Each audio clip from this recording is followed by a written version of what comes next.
Contrary to popular belief, codependents and narcissists share many psychological characteristics despite having different exterior behaviors. In actuality, narcissists display the fundamental codependent traits of guilt, denial, control, unconscious dependency, dysfunctional communication, and crossed boundaries, all of which contribute to issues with intimacy. One study found a strong link between codependency and narcissism.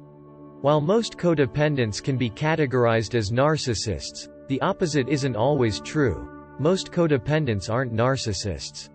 The usual features of exploitation, entitlement, and lack of empathy are not present in them. Dependency, a disorder of the lost self, is codependency. Codependents are no longer in touch with their true self. Instead, a person, thing, or process dominates their thoughts and actions. Additionally, narcissists experience a disconnect from their authentic self. Instead, they are linked to their ideal selves. They rely on other people for approval because of their inner emptiness and lack of connection to their true self. As a result, they are other-oriented in their thoughts, conduct, and self-image, just like other codependents, in an effort to support and validate their flimsy ego and self-esteem. Contrary to popular belief, narcissists have an insatiable desire for praise from others and a high regard for themselves in order to obtain their narcissistic supply. As a result, they become as reliant on praise from others as an addict is on their drug of choice. Shame. The root of codependency and addiction is shame. It's a result of coming from a dysfunctional family as a child. Inflated self-esteem in narcissists is sometimes misinterpreted for self-love.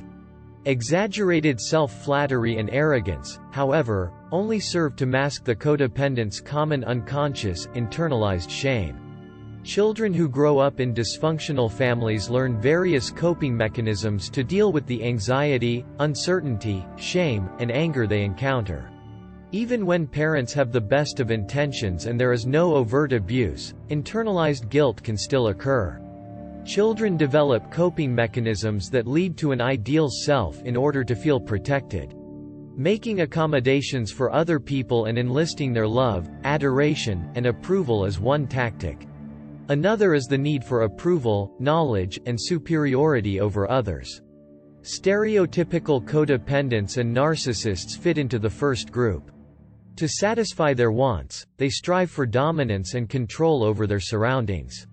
They want to avoid at all costs experiencing inferiority, vulnerability, need, and helplessness by pursuing prestige, supremacy, and power.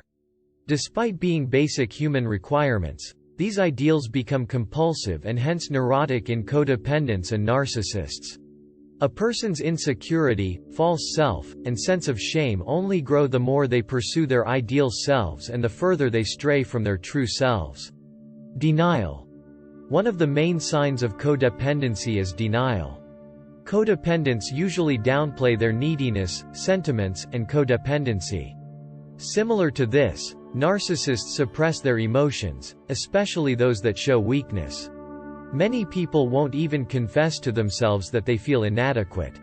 They reject and frequently blame others for experiencing weak emotions like longing, melancholy, loneliness, helplessness, guilt, fear, and variants of these. They feel strong when they are angry. Defense mechanisms against underlying shame include rage, haughtiness, envy, and disdain.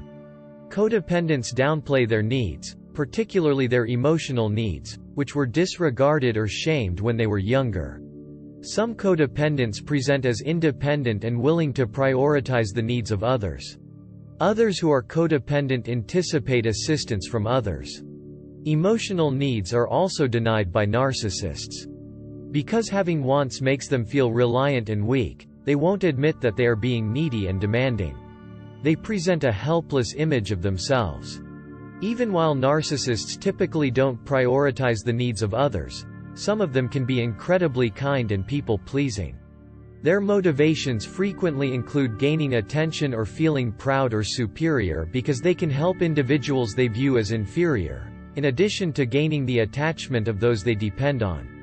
They could feel taken advantage of and resentful toward the individuals they support, much like other codependents do.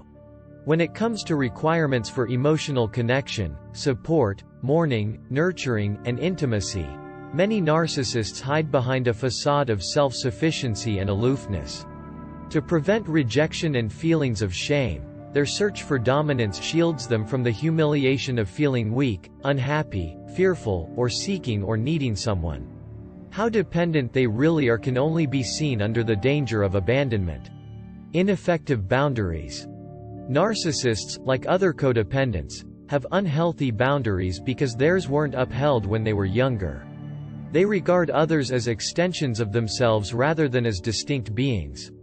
Because they are unable to accept any flaws or mistakes in themselves, they project their ideas and feelings onto others and hold them accountable.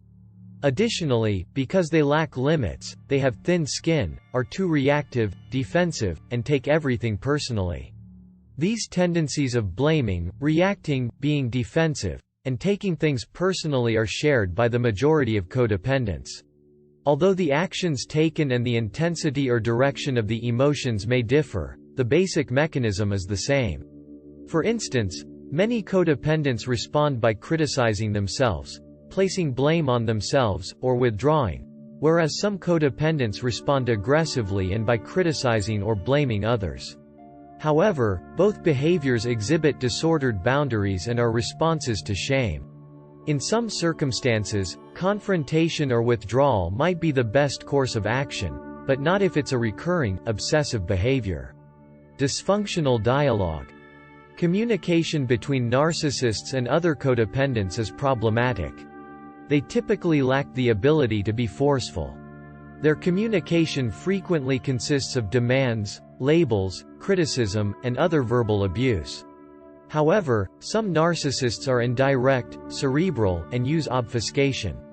They have trouble identifying and expressing their emotions, just like other codependents. They may take stances and voice thoughts more readily than other codependents, but they frequently struggle to listen and are rigid and dogmatic. These are indications of dysfunctional communication that show unease and disregard for the other party. Control. Narcissists desire control, much like other codependents do. We feel safer when we have control over our environment. Our urge for control increases with our level of fear and insecurity. What people think, say, and do become crucial to our sense of well-being and even safety when we depend on others for our security, happiness, and self-worth. We'll use manipulation, lying, or people-pleasing to either directly or indirectly try to dominate them. We try to suppress our emotions, such as rage or grief, if we're afraid of them or ashamed of them. We will be upset by other people's anger or grief, so those emotions must also be avoided or managed. Intimacy. Finally, the interaction of these traits makes intimacy difficult for codependents and narcissists equally. Without defined limits that provide partners freedom and respect, relationships cannot flourish. They expect us to be self-sufficient, capable of assertive communication, and confident.